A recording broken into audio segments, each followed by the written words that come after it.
दिनै बे सानजौफुनि बाहाय जमा जाफैनाय जोंनि पाटगाव दख'रा बर' फरायसा आफादनि मानगोनां आफादगिरि लोगोसे पाटगाव दख'रा बर' फरायसा आफादनि गाहाय नेहाथारि लोगोसे बाहाय नुजाफैनो हानाय पाटगाव दख'रा बर' फरायसा आफादनि बिबाननि मावथिफारिया लोगो नोंथांमोन आरो बाहायनो नुजाफैनो हानाय जोंनि सेरखागुरिनि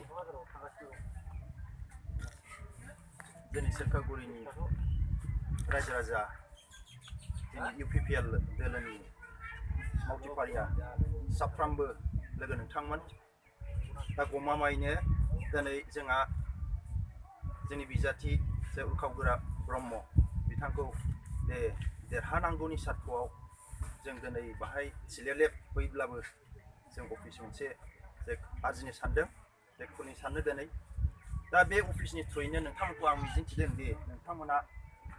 दासान्दि जोंनि अफिसा गेग्रेब गासिबो गिदिर गिदिर खामानिफ्रा साक्सेस जानायफ्रा मानसिफ्रा फिसा बुस्थुनिफ्रायसो साक्सेस जायो मानसिफ्रा नङा दे गिदिर मोनसे लेभेलाव थाब्लासो एसे साक्सेस जायो नङा गासिबो खामानिया मानसिया दिनै जोनोम जानाय लोगो लोगो खामानि हायाखै जेब्ला जोनोम जादों होमब्ला बेखौ बिमाया आलो आलो खांनानैसो दिनै गिदिर जानानै थाबायनो रोंदों लेखा रोंदों मानसि गिदिर जादों थिग बेबायदिनो जों दिनै फिसा मोनसे बाहाय जथुमा जानायजों बे जथुमा जानायजोंनो जोंनि बे अफिसाव जिरायनानै मोनसे सिद्धान्त खालामनानै मोनसे प्लान खालामलानानै जों जाहाथे जोंनि बिजाथि उरखावगोरा ब्रह्मखौ बोरै देरहाहोनो हालांगोन आरो बे उद्देश्ययै दिनै जों अफिस खुलिलांनो सानदों आरो बे उद्देश्ययै दिनै जोङो जे उरखावगोरा ब्रह्मखौ दिनै नोंथांमोना मोनथिदों जे बिथाङा गोदोनिफ्रायनो आबसुजों लागाथार नांनानै बे जाथिनि सार्थआव बिथाङा दा गुबुन बायदि लब देखायजानानै बारसोमहैयाखै दस्रा हान्जायाव जे फैसा थाखानि लबाव जेरैहाय जोंनाव रबिराम नार्जारी बिथाङा दावहाथिलिखौ हथाब नागारनानै जेखिनि जोंनि माबाफ्रानो बड'लेण्ड हादरनि जेखिनि सुक्ति जानांगौ बेफोर जायाखैमोन दा बिथाङा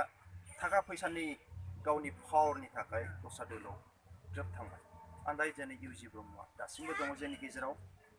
बिथाङा जे गोदोनिफ्राय मावबाय थादों आरो दासिमबो मावलांनाय खोथा दङ दा खोथाया जाहैबाय जोंना थाबोनाय मोनसे दफाफोर दङ जे बेनो जाहैबाय जोंनि बड'लेण्ड डिमान्ड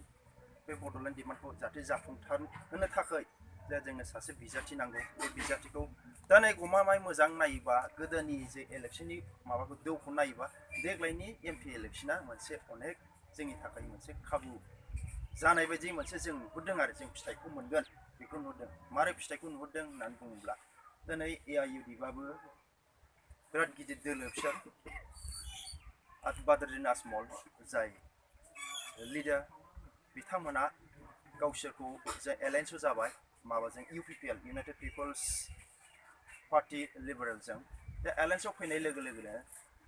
दाख्लैहाय हेलिपेडआव बिथांमोना बिराद दलै नोगोदै 50-60 जनसो बांगालफ्रा फैनानै गासिबो फैनानै समर्थन होबाय जे उरखावगोरा ब्रह्मखौ देरहानांगौनि सार्थआव दिनै आं खोनानायाव सासे बेंटलनि लोगोआ खिन्थादों दा बेंटलावबो बाद्रुद्दिन आजमला बांगालफोरखौ लानानै इउजि ब्रह्मनि थाखाय जाहाथे इउजि ब्रह्मनो भट होयो होननानै दिनै बेंटलावबो बिराद गिदिर बांगालफोर दं बांगालफ्रा समर्थन होगोन होननानै माबादों मिटिं खालामगोन नंखायनो देग्लायनि अंकफोरखौ जों खयथा बुस्थु माबाफोरखौ राजबंशिफोरखौ जों मोनाब्लाबो खयथा बुस्थु जोंनाव सावथालनि अनगायै आरो लोगोसे जोङो नेपालिफोर बेबायदिनो जाथिनि मानसिफ्रा जोंखौ समर्थन होनायाव माबा दङ मानो होनना बुङोबा BTCआव मोनसे रुलिं पार्टिया मोनसे कारापसनाव बिराद गाज्रि हालोदाव दङ बेखौ बयबो मिथिबाय नंखायनो बे हालोदखौ नायनानै बयबो मानसिफ्रा लोब लोब एम्फौफोर बारस'नायफोर बायदि जे बाथियाव Long live UPPL, long live, long live, long live UPPL, long live, long live, long live Uurkhaugura Brahmo, long live, long live, long live Uurkhaugura Brahmo, long live, long live, long live